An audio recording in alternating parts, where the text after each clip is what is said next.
All right, welcome back, everybody, to a rough start of Satisfaction is Live. Sorry, everybody, for the delay there. And if you popped in early, you got an opportunity to check out the live stream a little bit sooner than we intended on getting launched. But thank you, everybody, for tuning in and checking out Satisfaction is Live. Tonight, my special guest, Mr. Issa Joud. Issa, how are you, sir? I'm good, and I'm excited to be live again. It's great. Yeah, I know. This is going to be great. So, Issa and I go way back to Atlanta, way back before both of us had much of a nickel to rub together, and just have stayed in touch this whole time. And if we had two nickels to rub together, we would have sampled them and made some industrial music. No doubt. Yeah. So Issa and I both kind of met each other through this weird way, through creative loafing via some other guy who connected us. And I completely forgot about that. Someone placed an ad in creative loafing to form a band or something, of like a synth pop band or something like that, or some industrial synth pop band. And we both met him. And we got along really well, and I don't think we ever talked to him again. So that was kind of his ad worked out great.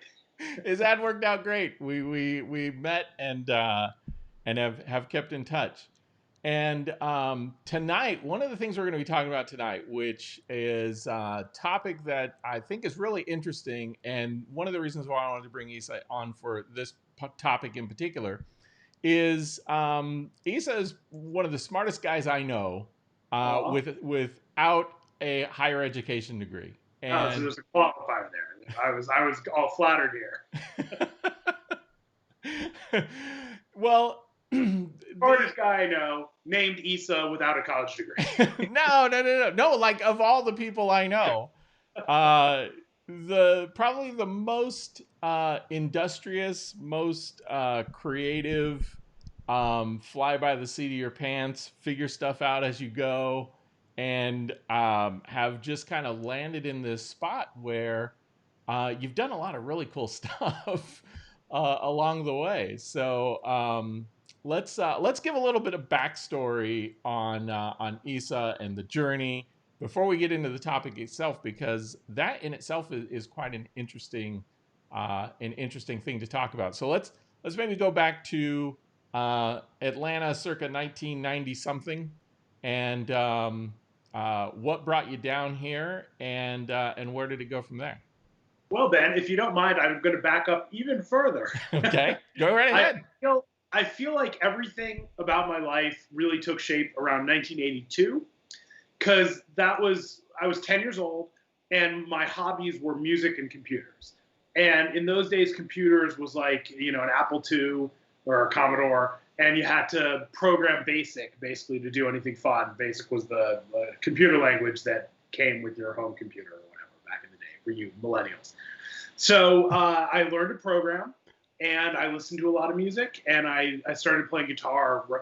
I was a little older when I actually started playing guitar, and I never got very good at it. But that was when I would say I got really into music. It was like Eye of the Tiger, and songs in that era, 1982, really set the tone for my future, really. And I wouldn't have. It seemed at the time those were the things that I wasted my time on, but they've ended up being the two, computers and music ended up being the two things that I've done throughout my life. So that was kind of funny. But it's funny too, because back during that era, have you spent your day playing video games or messing around with computer? Everybody said that's a waste of time. Go do something functional. Like, that'll never work out. And right. And now we've got esports. Yeah, it was like, you have to take school more seriously. I was a very terrible student, really. I mean, I think my report card was pretty much either A's or F's. Like, there was no in between. Like, either I thought a class was amazing and I would learn everything I could about it, or it was super boring and I had no interest in doing it. So teachers, I probably had a few teachers that really liked me, but I probably had a lot of teachers that really didn't like me. So I was a really obnoxious kid too. I should admit that now. But I really liked learning. So it was it was one of those things where it balanced out. Hopefully we'll see.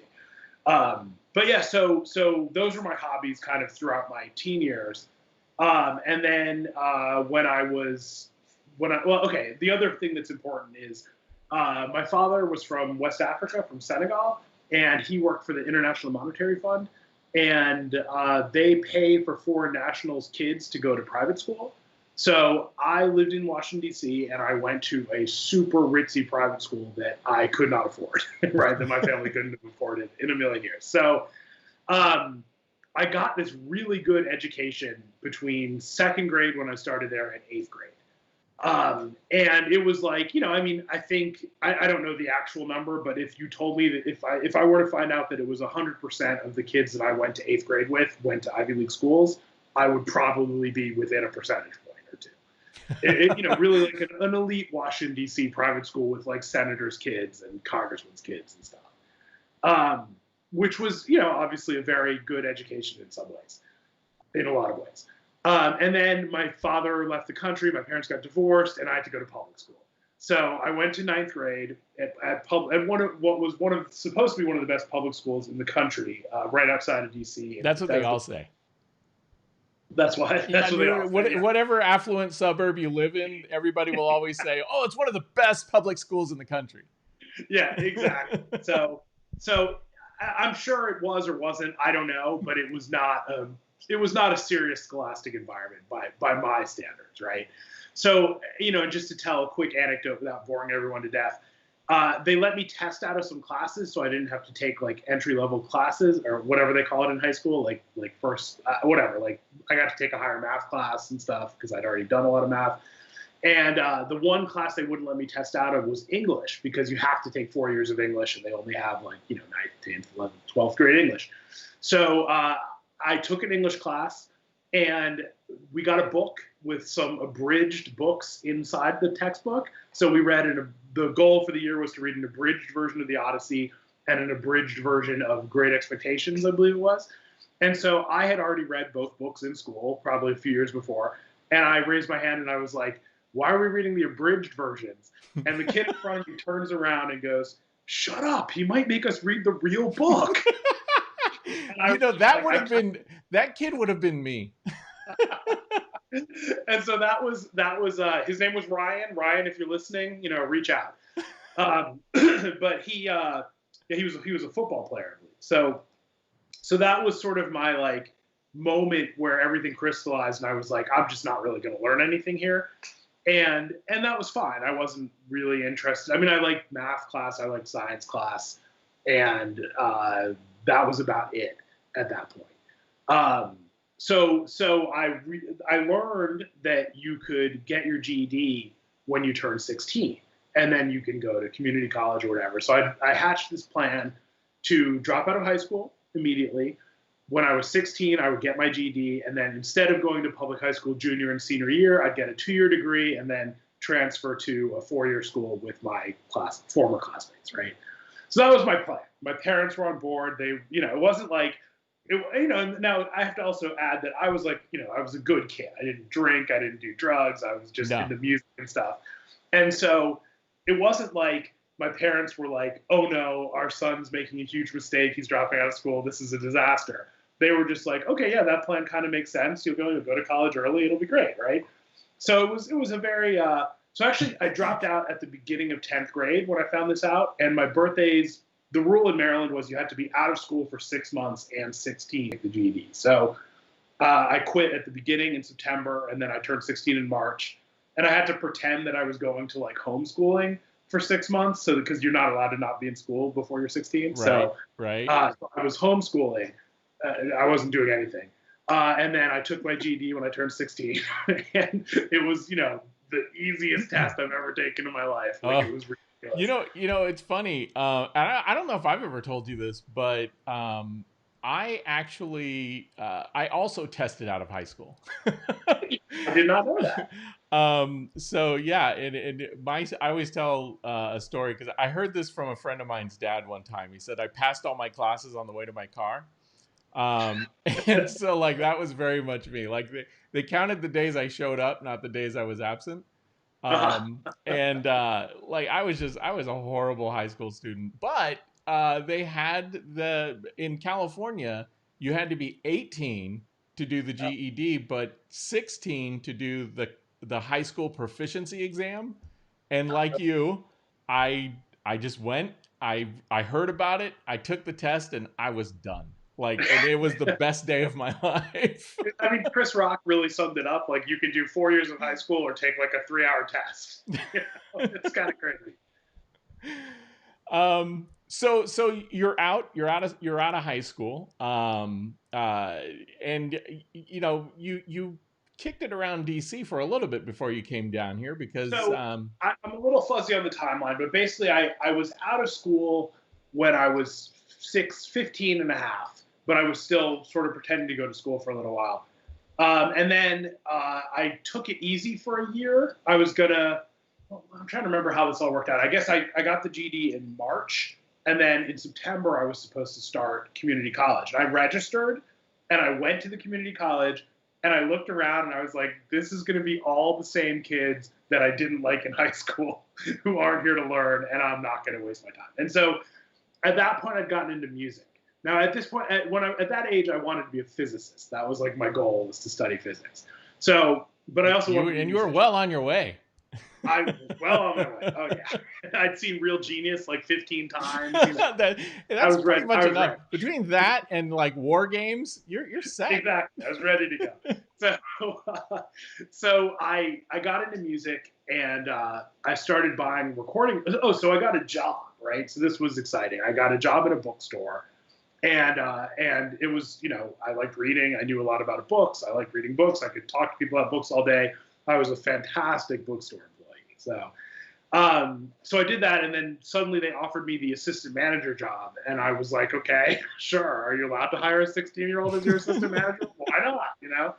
So I did that, and I was making $7 an hour. This was in, I guess it was 1990, it must have been 1988 or 9, something like that. So $7 an hour. I was living at home, and my parents paid for everything except my car insurance. So I had like no expenses. It was amazing.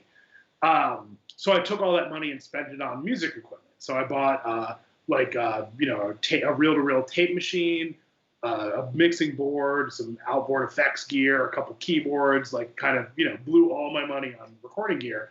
And then one day, a friend of mine asked me if his band could record at my house.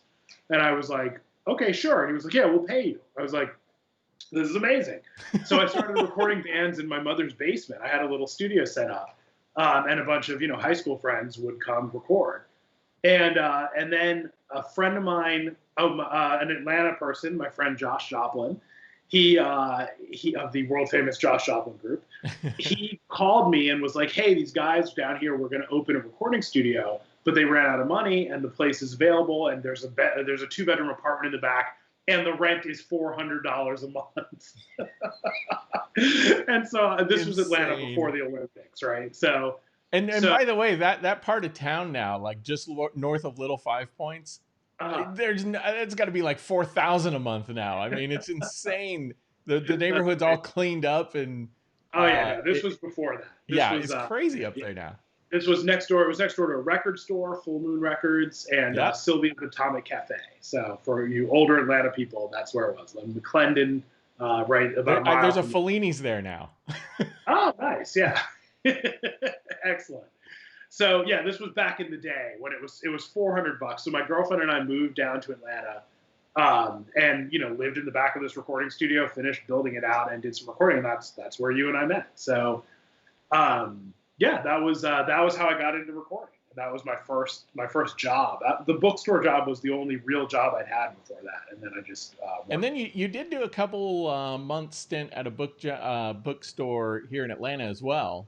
I did. I got the best job I've ever had in my life. I worked at a mystery and science fiction specialty bookstore, and it was 1 day a week, Mondays, and. I don't know if I just lost you. No, you're good.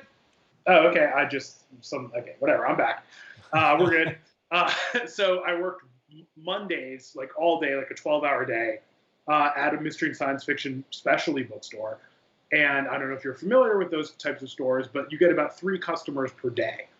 and they spend a lot of money because especially books. But Right. literally, I got to sit there and just read. It was the best job ever. You know, you wanted to go to lunch, you just put up the "I'll be back in 20 minutes" sign, and you could literally spend the whole day reading. And then some nerdy customers would come in and talk your ear off for like half an hour, and they'd finally leave. So yeah, that was that. And I actually worked at another bookstore in Atlanta for like a month, I think, with Amy Carter of all people. So that was kind of weird. Oh, wow. Yeah, totally. Yeah, that was my job experience up to this. So then you're recording for a while, and then you get this wild notion that hey, I should start a straight edge punk band. Well, not yet. We're skipping ahead a few steps. So I had my studio in Little Five Points. I was recording a bunch of bands, and then and Atlanta had a fantastic music scene back then. I mean, just all sorts of genres, a lot of hip hop, a lot of rock and roll, some punk bands. I mean, a lot of really cool stuff. I had a really good time with the music scene there. And then I got invited to run sound on a tour with some friends of mine. And so I went on this like European tour and had so much fun. It was amazing. And so touring sort of became like this new thing that I like to do, just to run sound for bands on tour. And then I ended up partnering with some other guys who had a studio, and we opened a new studio in Decatur. And that was great because I didn't have to be there all the time. I could just sort of show up, record some bands, and then go away for a few months on tour. So I did that for a while, and then I finally got around to starting my own punk band, which was the first. I'd been in a million bands, and they were all pretty terrible. And this was the first. This band was called Good Clean Fun, and we were the first band that I was in that didn't totally suck. So whatever. I feel like there's some classics in there, but mostly it's all terrible. So yeah, so that was I got to tour with my own band, and that was a ton of fun. Yeah, I mean, and literally, just the other day you posted on Facebook your tour schedule. Yeah. I can't remember circa what, but like you literally were all over the globe, North America, Yeah, Europe, we did South America. in the year 2000, we decided to do a world tour, and we played in about 40 countries, and just went literally everywhere we could go: Australia, New Zealand, South America, all over Europe, Israel. And the U.S., Canada, Mexico. It was amazing. It was a lot of fun. We never made it to Asia. We had plans to go, but then a flood destroyed all of our merch, and we were broke, and we had to cancel the tour. So that was too bad. But that was pretty punk. But it was a lot of fun. That was definitely one of the most fun experiences of my life. So now, what's interesting is, and I love the story. I know there's probably some space in between here, but. You come back off tour, you have enough to buy a place out in DC, and then you start a production company. I bought a house in DC for $100. Wait, what? Well, it was $100. I came back from tour. Now, keep in mind, I haven't had like a job, a W-2, or anything like that for maybe 10 years. I came back from tour, and I bought a house for $100 down. It was all just a loan. This was before the mortgage crisis, so you could do that kind of thing. Kind of gave me a hint there would be a mortgage crisis. But yeah, so I bought a house with $100 down in DC, and then yeah, it was good. That is insane. I mean, this is. If I bought like 5 more houses, I'd be like a billionaire. Like it was definitely the time to be a real estate investor. But you started a commercial production company doing. I remember you telling me you were doing some commercials for like auto shops and local businesses and. I had an advertising agency of sorts with some friends of mine, and it kind of was getting pretty serious. Like we were making commercials for like local car dealership commercials, and yes, and you can get this amazing, like just that, like we had like a kicker for the Washington football team was in the commercial, that kind of stuff, and that was a lot of fun. But then unfortunately the recession hit, right, and all our dealerships just stopped spending any money on advertising, so we were pretty much done. So that around the time that happened, I'd gotten married just before that to a woman from Germany. I don't know if she's one of the people listening to this right now, but Marie, hi. And, our audience is broad, so who knows? She might be listening right now. And this is perfect timing, by the way, because this is bedtime for the kids, so I had to bow out of helping with that tonight. Oh, well, there you go. So I apologize, Marie. It won't happen again. Ben, we should do this again sometime. same time, same time. This is the only time in my schedule that works. No, we'd been dealing with a whole bunch of immigration issues, just like I mean, just it was this was during the Bush presidency, and the requirement had just come in that everyone needed a passport to go to Canada and Mexico, so they were really backed up, and it was super busy. We ended up just having to. It took about 3 years for her to get a green card, and that just meant that she couldn't go home because they couldn't guarantee that they'd let her back in the country. So, we got married. At this point, we had like a kid who was like a year old. And then finally, we're like, okay, now she has a green card. So the recession hit, the business collapsed, and we got the green card. So we were like, hey, let's go live in Germany for a little while, hang out with your family. So we did that. And then we kind of, at that point, I had like no ties left to DC. And my wife had grown up in Germany watching Baywatch because that's like a very popular TV show. The Hoff, man. Yeah, exactly, David Hasselhoff. So she wanted to move to California. So I was doing computer tech stuff, and I was like, okay, well, I could move to San Francisco. And she thought that was a great idea. We were compromising on California, and she didn't realize that San Francisco wasn't real California, that it looked nothing like Baywatch. Not Baywatch, California, for sure. Yeah. So a few years later, now we live in Los Angeles, so she can get the proper Baywatch experience. But so anyway, so then to bring it back to the theme of the show tonight, once I moved to San Francisco, that was the first time in my entire life, really, that anyone was curious if I had a college degree or not. And at that point, I was about 40 almost. So. Well, and you also have, by the way, at that time, this resume of working with bands, traveling around the world, having you did your own independent film. I mean, degree aside, you had this wealth of experience that you would have never learned in a classroom. Yeah, definitely. And honestly, by the time you're 40, no one's really asking you about your college degree. Like it's not really like, oh, we're thinking about hiring this guy, but where did he go to college 20 years ago?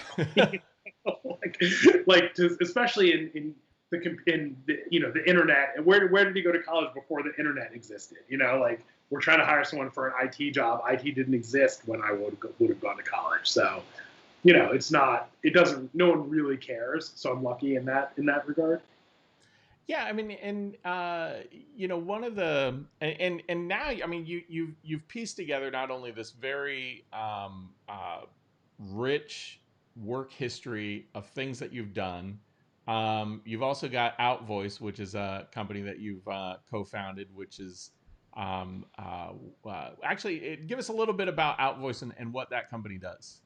Yeah. Okay. So what Outvoice does is we basically build tools for publishers and for editors.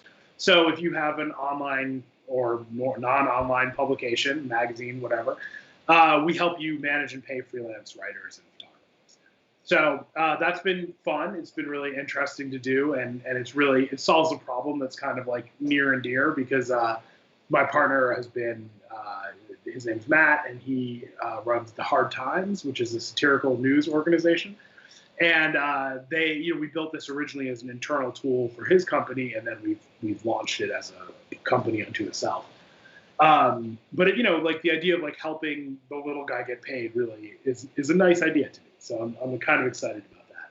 Well, yeah. And it's been technically fun to build. Well, and this is one of those things I think that is interesting. I think kind of bringing all of this to what we're talking about tonight, which is, college is one of those things that at least probably when you and I were growing up was what everybody expected you to do after high school, and oh yeah, and after our parents, or my parents' generation, I mean, my parents didn't go to college. Most of, my aunts, uncles, so everybody of my parents' age, not a whole lot of folks went to college. I mean, at that point, the high school diploma was like the undergrad degree. Right. And then our generation came along, and then everybody was like, college, college, college. I didn't go to college right out of high school. I didn't go until I kind of had a better sense of what I wanted to do. And quite honestly, the only reason I initially went back to college in the first place is because I was working a low level job at Coca Cola, Mhm. and they said all the jobs advertised were 5 to 7 years experience and a college degree. And I was like, well, if I go to school now, I'll graduate in 5 years and then I'll have the experience and a college degree. There you go. And that's why I went to school. I mean, purely for the money. It was the only Yeah. reason that I went, not because I had this fascination with education. But then I went and I was like, oh, actually, that was kind of cool. And then I just kept going. But Nice. but at the same time, I always say, like, I have like a loaded Tesla in student loan debt. and you've done great, and have kind of avoided that. And we've talked back and forth on Facebook, things like that, about this whole notion of going to school, and is it for everybody, and does everybody have to do it? And I'm of the opinion, like, no, you don't. However, the world can kind of kick your ass a little bit if you don't have something to go on. And what I think defines you and differentiates you from a lot of folks who are just kind of maybe not sure about it is you've got this kind of internal drive and this grit to persevere and just keep moving forward. And you don't tend to let the little things bother you. You just keep, you have a thought about something you want to do, and you go for it. And Sure. so, but it's also different than, sometimes you hear that person who talks about they're going to revolutionize the world, and they're going to, it's like they are living a bit on a dream, and you've never had your head in the clouds like that either. So what is it about you that keeps you grounded and focused to the point where that never became much of an obstacle for you, or had it ever become an obstacle for you? Okay, so just to back up a little bit, I want to explain that me not going to college was quite different than your experience. My family had gone to college for generations. I was the first kid to not go to college. I was like the black sheep of the family. Like my sister went to Princeton. My mother got her master's from Columbia School of Social Work. My father, was from West Africa, grew up in a village with like a grass roof, and ended up teaching at George Washington University. My family was very academic. And I was the first in a long line of people to not go to college and to honestly not even graduate high school. So that was different there. But I think what I wouldn't recommend that to everybody. No, I think either do I, by the way. some people get a lot out of college, and I definitely was. So I grew up in the DIY punk scene, and a lot of that is about doing stuff yourself, and bands book their own shows, and record their own music, and book their own tours, and that kind of stuff, and put out their own records. And there's kind of like a rich history of doing everything yourself. In fact, that's sort of where the DIY term, which is now kind of mainstream, came from. Yeah, Macklemore, right? What was that? I said, yeah, Macklemore, right? No, pretty sure it predates that. No, I'm just saying he's part of the commercial scene that has now taken it to the next level. Exactly. Now you've got SoundCloud. I mean, the kids these days have it so easy. You got SoundCloud, Spotify, you can throw stuff out there. Everybody can hear it. You got social media, you can promote the hell out of it. You pretty much had like some third-party company you would send off your recordings to get record presses, and then you'd sell them out of the trunk of your car, or give them away because and then you couldn't even give them all away, so you still have a box in your closet, all years later. But hypothetically.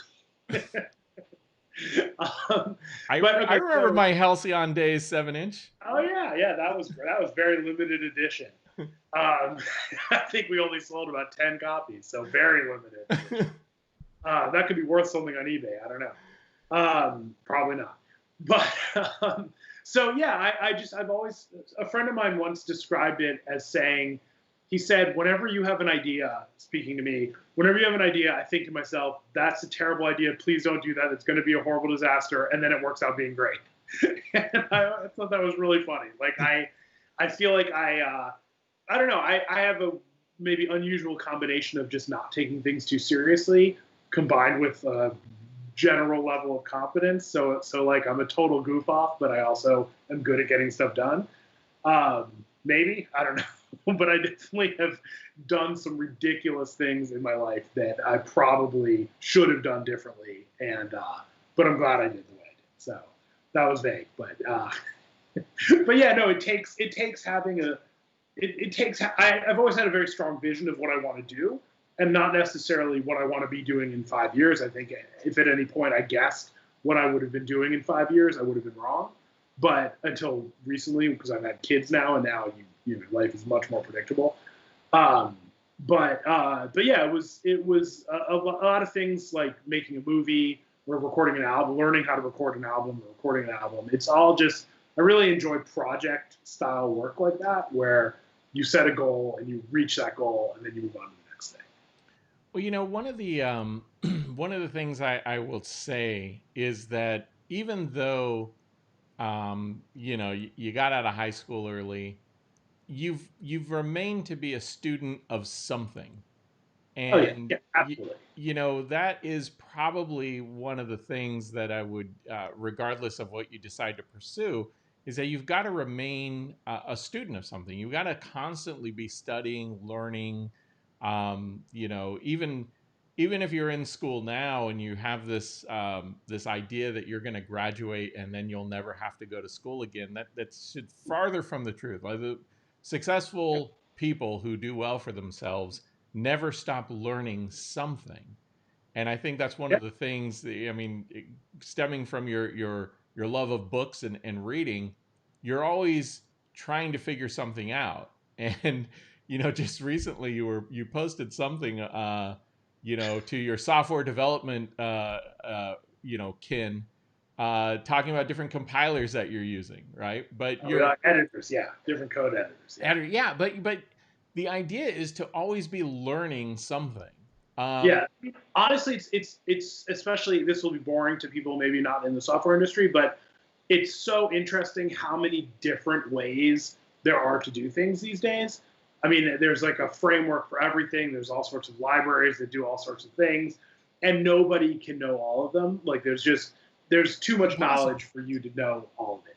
So honestly, to be a software developer today, you have to just be good at Googling stuff, which is kind of hilarious when you think about it. And pulling stuff out of GitHub, right? Yeah, well, exactly. Like you have to know how to ask the questions to find the right answer. Like all the answers are on the internet. Sort of like music now. Like you were saying, we used to be hard to find music. Now it's easy to find music, but it's hard to find the right music. So yeah.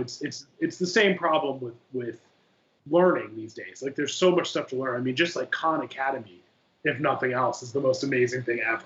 There's so many online tutorials, and just, you don't need to go to school to learn anything these days.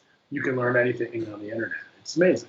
I think what's really fascinating too, and I still run into these parents who are so hung up on if their kid is not getting like A's, or if they're not in AP classes, then somehow they're going to be deficient, or they're going to be behind in things. And I think about the fact that, like, you look at the people in your neighborhood, you look at the people in my neighborhood, and some people are very accomplished, and they're my neighbor. So, right.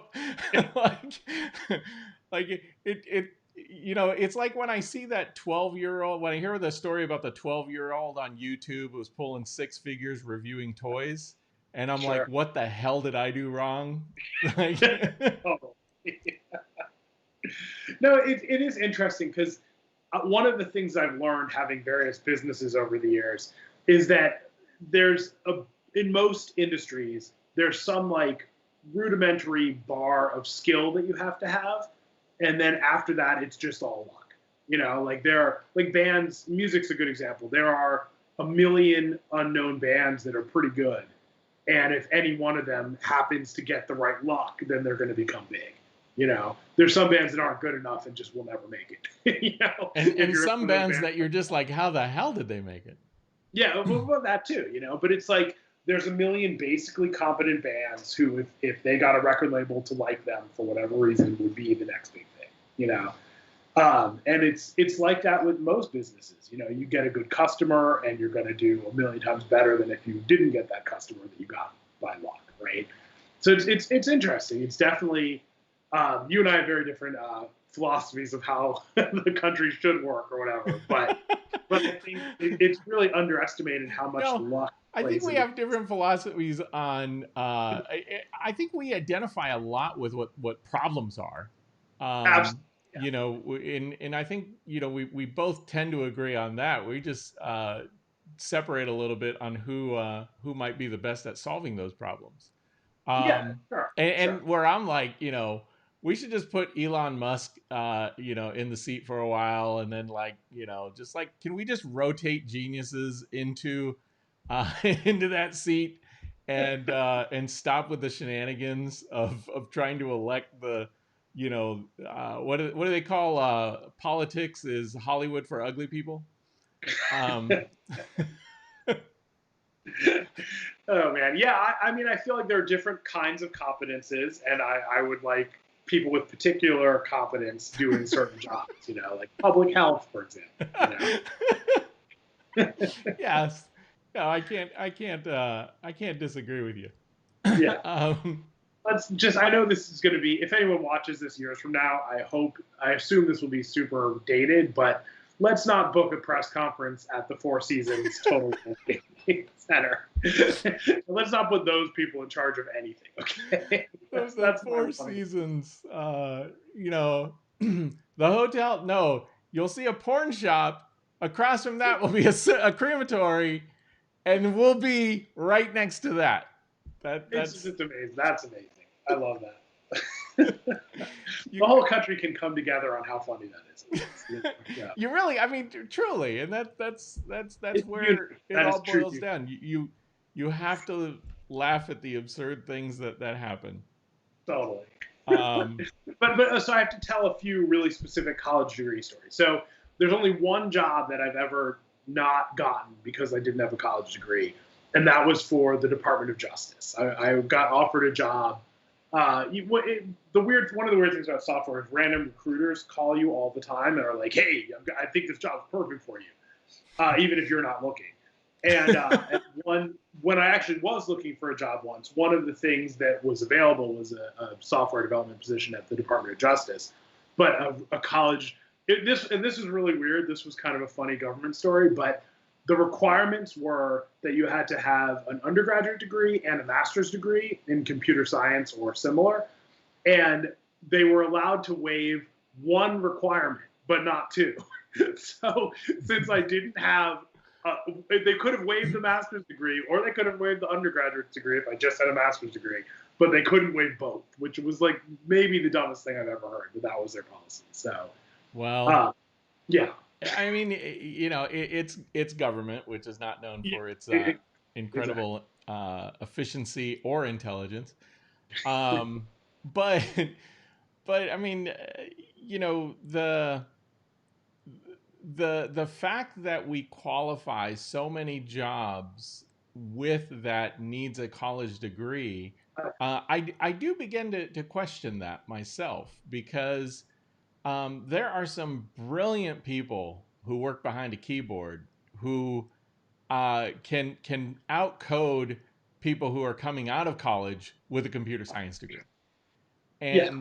And to me, it seems a little bit ridiculous. Now, in San Francisco, I will say it's one of those places where they don't necessarily get all caught up in that. It really is about what you're able to create and produce, to a degree. Well, I would say that there's a super outsized representation of Stanford graduates in True. in business in startups in San Francisco. So Well, in startups, but it seems like the bigger the organization grows, the less of an emphasis there tends to be, as you just need people, to get in there and get work done. As the talent pool shrinks and the need for that talent continues to grow, they do start lowering some of those requirements and getting other types yeah. of folks in there. Well, and software is one of those things where it's somewhat of a meritocracy. Like if Yeah, you've built a bunch of stuff. I mean, I say somewhat because I realized that not everyone had access to a computer when they were a kid to learn computing. sure. But once you're past that hurdle, it's pretty much if you've built some cool stuff, then people are like, okay, this person is legit. I don't care where they went to school. And let me just go off topic here a little and give people some job interview advice. When you interview for a job, you always have to remember what they really want from a candidate. Some places are just going to be like, here's some stupid test, about sorting algorithms, and if you can't write the most efficient algorithm, even though that would never be a job requirement of the actual job, then we're not going to hire you. But like for instance, Google and places like that have these ridiculous interview processes that have nothing to do with what you're actually doing on the job. It's just a way to weed people out. But for most jobs, the person interviewing you, they just want to know that you can do your job competently enough to not make them look bad, and that you're not going to be an annoying person to work with 40 hours. That's You can, 100%. yeah, if you can sell whoever's interviewing you that you're a decent person to get along with, and you won't make them look bad, And you're you're not and you're not going to be a pain, right? yeah, exactly, Like exactly. You won't it's cause any funny. problems. It's No funny one's going to be because like, Bob, why did you hire this asshole? Like, as long as you can sure that you've got the job, like that's all it takes. it's funny because you know managers, even though a lot of people are like, oh, my manager should train me, my manager should they guide me and all this other stuff. I tell you something, managers don't want to do any of that stuff. They want to hire a good competent person, and then for the most part, they want that good competent person to just do their job and not be Yeah, too much of a bother to them, not show up exactly. on the radar, uh, not be something that they have to constantly go and maintain. Right. And you know, I know that kind of sucks for a lot of people who are like haven't quite got the experience yet and haven't realized that. But more times than not, that's what I've seen. It's kind of refreshing to hear it from you, because that is kind of how it is. Yeah, no, it is. I mean, you have to be if you can. I mean, it's way more important to hit those two things and be, reasonably charming and able to communicate. Those are the most important things. Your resume, anything else doesn't matter if you can nail those things. Well, and another thing folks should be mindful of is the fact that if you're at the interview, if you're at the one-on-one, face-to-face interview stage, you've gone through the application process and someone in talent acquisitions has identified you as a potential candidate. You've screened with HR and they've passed you on to the hiring manager. You might have had a pre-call with that hiring manager or somebody else, and now you're in the face-to-face realm. Now what you've got to show is that you're a fit, because they've kind of qualified you Yeah, they up to want to that hire point. you. Like no one wants to interview a million candidates. They want to hire you if you're in that room already. Yeah, and I think that's something that doesn't necessarily always get talked about. And Yeah. granted, yes, there are companies that have these targeted interviewing techniques where they're scoring Yeah. the interview and things of that nature. But at the end of the day, to your point, if you have things that you've done, if you have examples of your work, if you can point to something and say, go look at this, this is something I built, or it's something you can hand them at the end of the interview to say, here are things that I've done, that carries a lot of weight. And I can't tell you Oh, the number of people who just like, they bring their 2-page resume and that's all they got. yeah. So I actually got a job once. I found out later after I'd been working at a company for a while that another guy told me, he was like, "Hey, it was down to you and one other candidate, and the guy hiring you saw that you'd made a movie, and he was like, "This guy finished a movie. He gets stuff done. I'm hiring him," which was amazing because I used that job to pay back all the money I owed for making the movie, so it worked out really well financially. That is awesome. Yeah. But and it's funny. Like, he didn't see the movie, did he? No, he definitely Well, wouldn't have hired that's probably why he me. hired you. Yeah, exactly. Like, hey, I have an IMDb page. I made a movie. That's all he needs to know. But yeah, I mean, and this is kind of that story of, and again, um, to your point, I'm not advocating that people don't go to college, No, of but course not. I am, I do want people out there, especially young folks, to understand that you first got to really figure out what you want to do. You have to have That, a really I good just compass. echo that. That is so true. That could not be more true.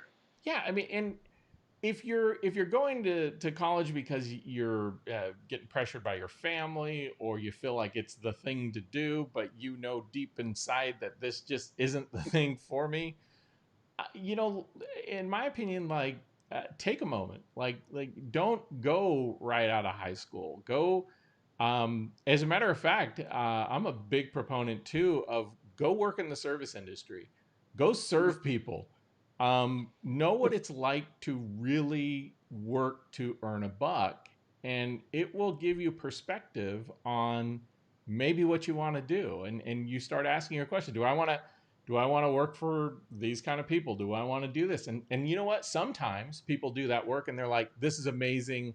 I want to do this forever. Right. and and other times people do that work and they go, this sucks. What do I have to do to never do this ever again? Yeah, no, and I think also just like kind of traveling and seeing some of the world, as much of it as you can, is a great way to just learn more about yourself and the world. But yeah, like knowing what you want to do, I would just add to that, you don't know what's going to be valuable in the future. There are certain jobs that, if you study to be a doctor, if you study to be a lawyer, you're going to be successful financially throughout your life, right?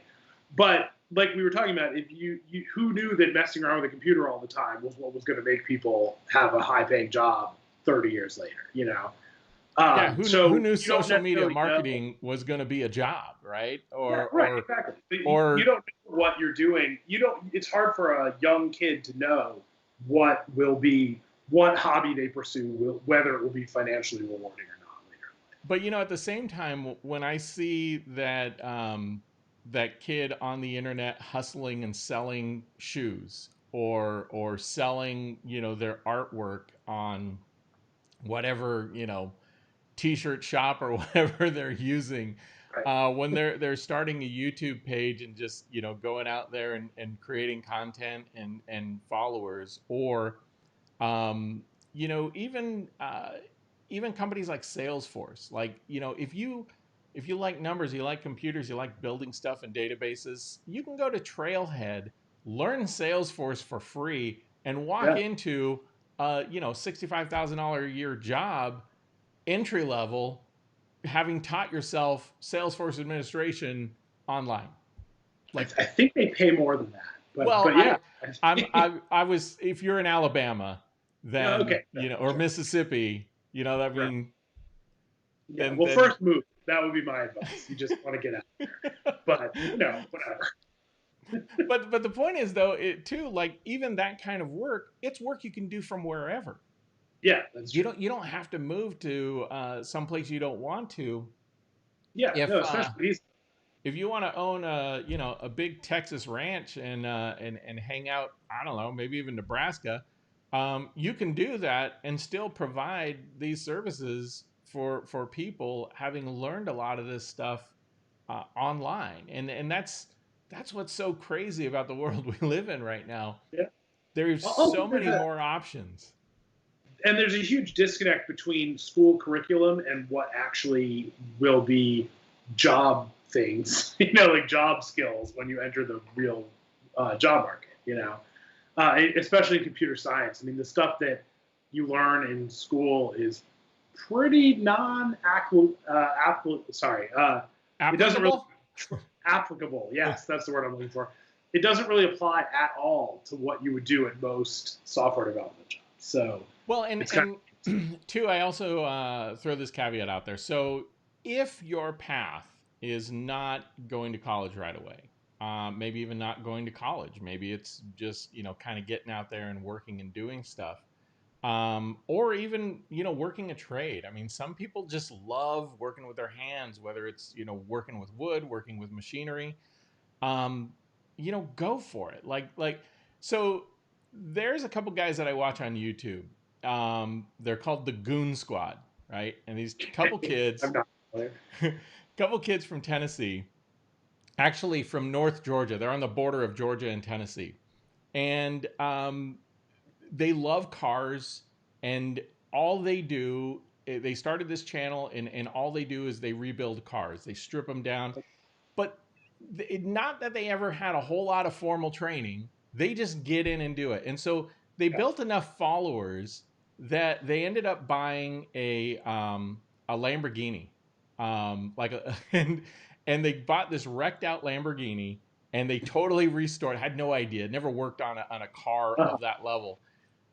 They're now at over like 2 million subscribers. They bought Right. this big piece of property in Tennessee. They're remodeling a house. They're pulling in over $1 million a year by following their passion and doing something they love, turning a wrench, getting dirty.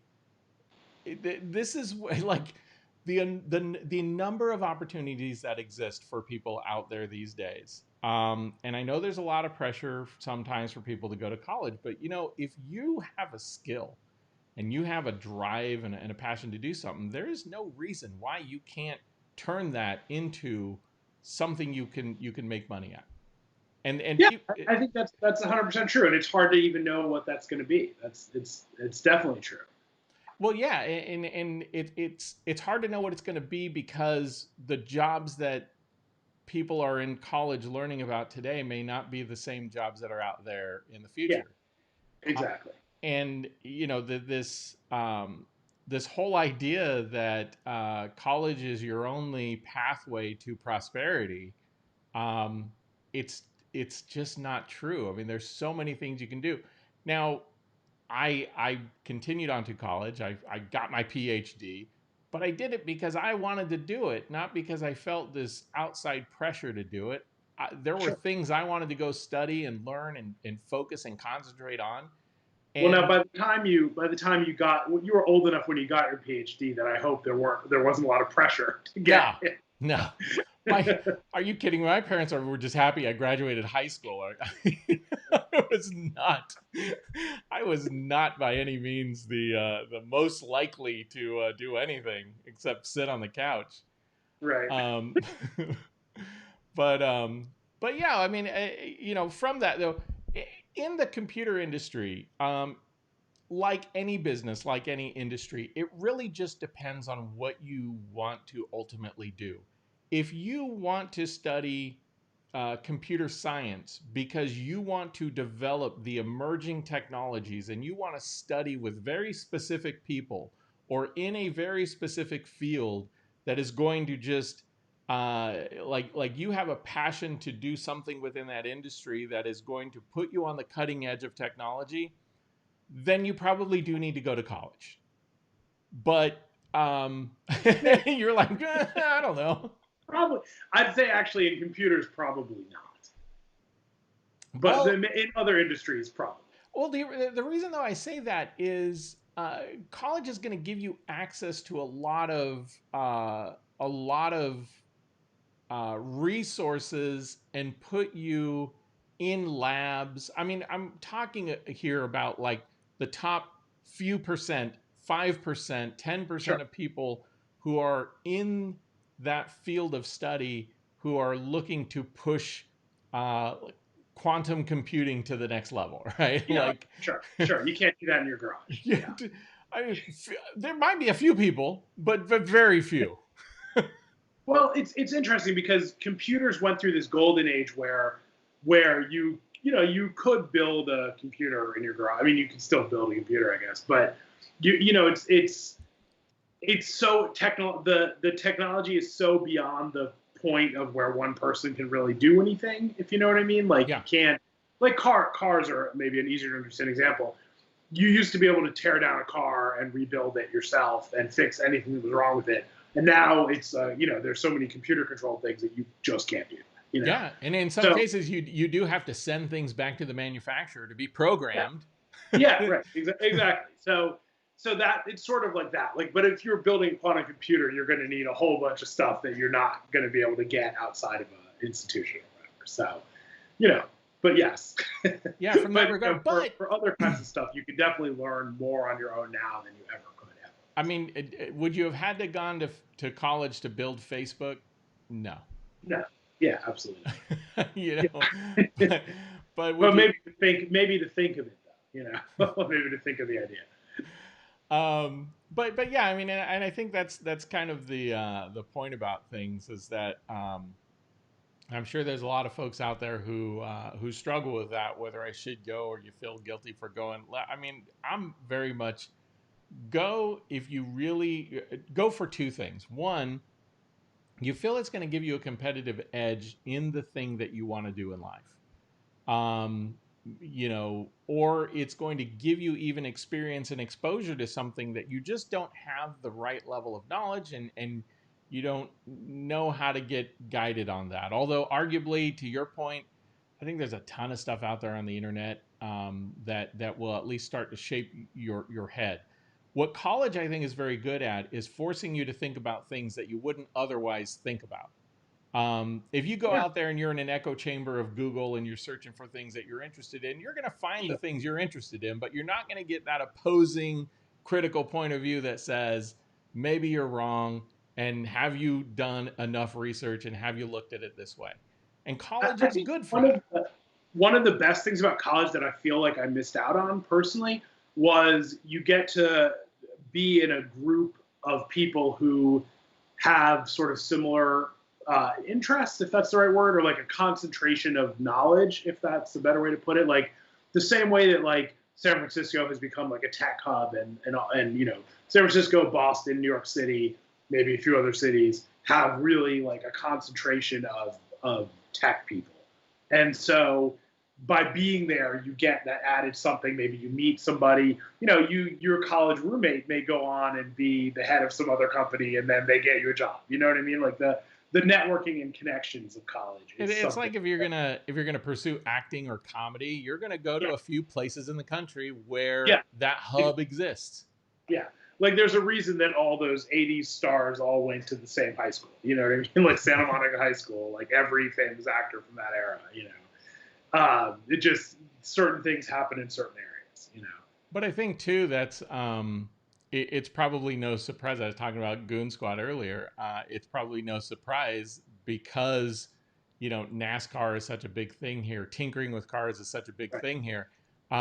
It seems natural that something like that would come out of the South.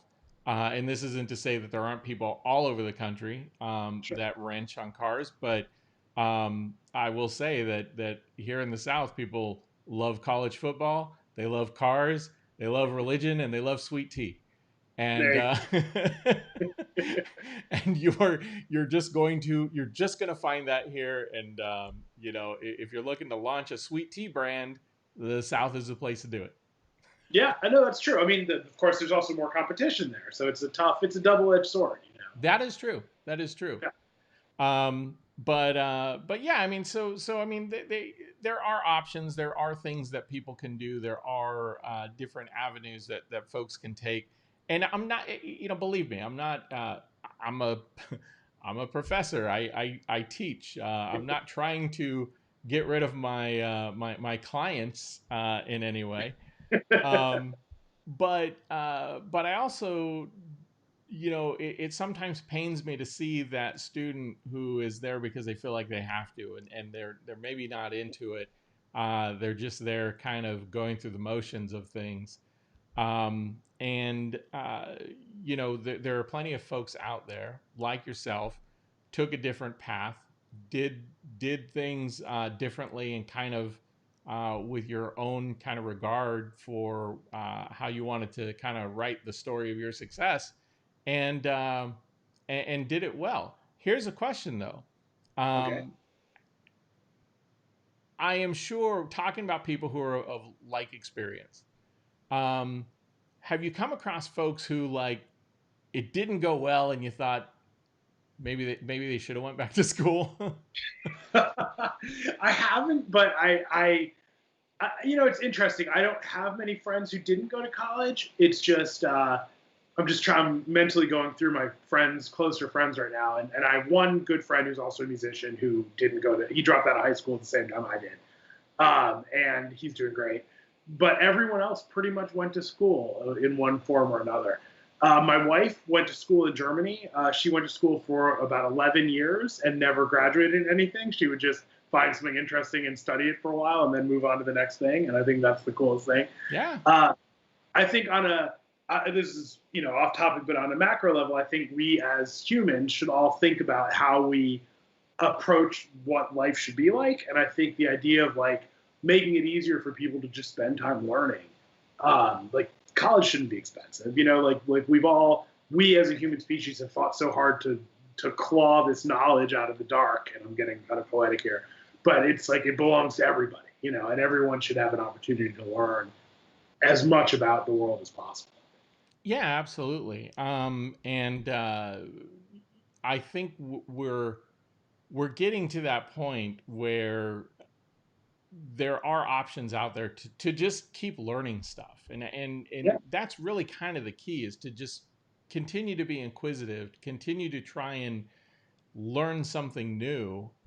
Whether you're going to college or not is not necessarily the point of things. It's how you're keeping your mind active and learning stuff and doing stuff. And a lot of us, thanks to COVID, we did go learn things, whether it was planting a garden or baking bread. I mean, things on Sure. a small scale, making your own soap. I mean, there's a ton of friends of mine have just like Oh, done all these different things that you wouldn't have otherwise started doing if it wasn't for the fact that you were stuck in your house most of the time. yeah, for sure, for sure. But No, it's definitely been interesting. It's the whole. So, this okay. This is interesting. So my other friend, the friend I was talking about, who also dropped out of high school at the same time I did, his daughter just took her GED and dropped out of high school early. So that was kind of fun. So I guess I feel it's a little weird. My oldest kid is 12. My youngest is 7. I have 2. I didn't mean to say oldest and youngest. My kids are 12 and 7. And they both know that I dropped out of high school, which is kind of a weird thing to talk about, because I'm like, you guys shouldn't do that, But if they wanted to someday, I'd be totally fine with it. But I have to pretend like that's don't not tell what your wife that. Yeah, she knows. She thinks American schools are all terrible anyway. So. Well, I do find that it was funny. I used to live across the street from this wonderful couple. He was American, she was Russian, and she hated American schools.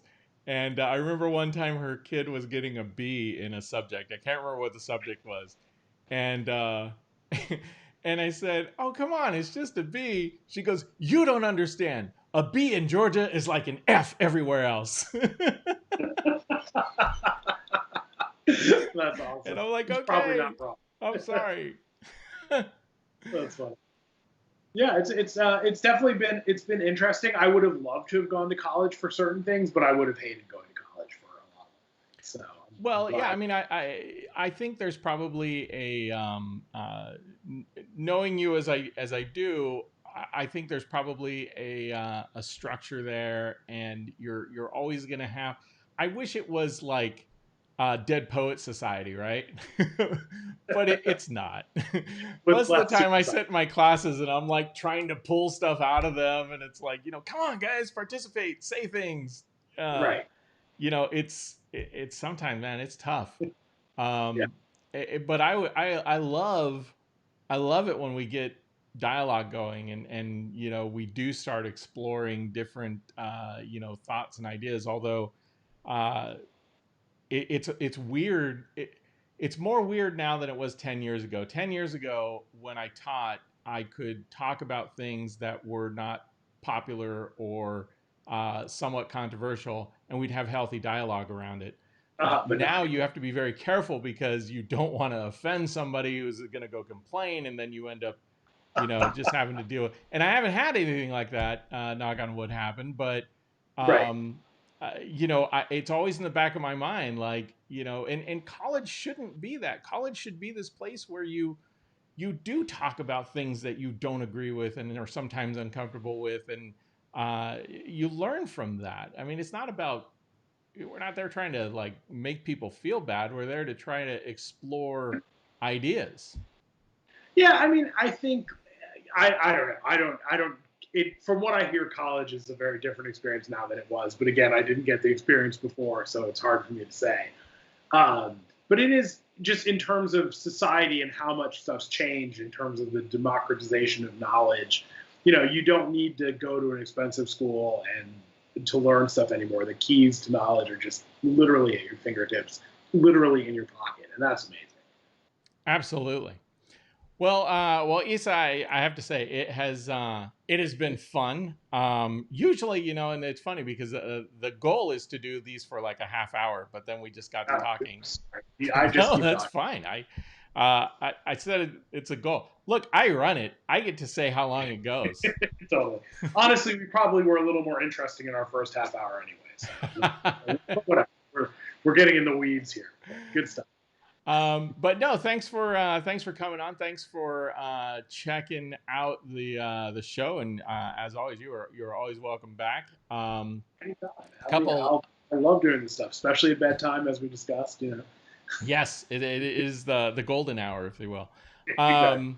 I do like to give a quick shout out. So, folks, if you're out there, feel free to come back, check us out again, Satisfactionist, on Facebook and YouTube.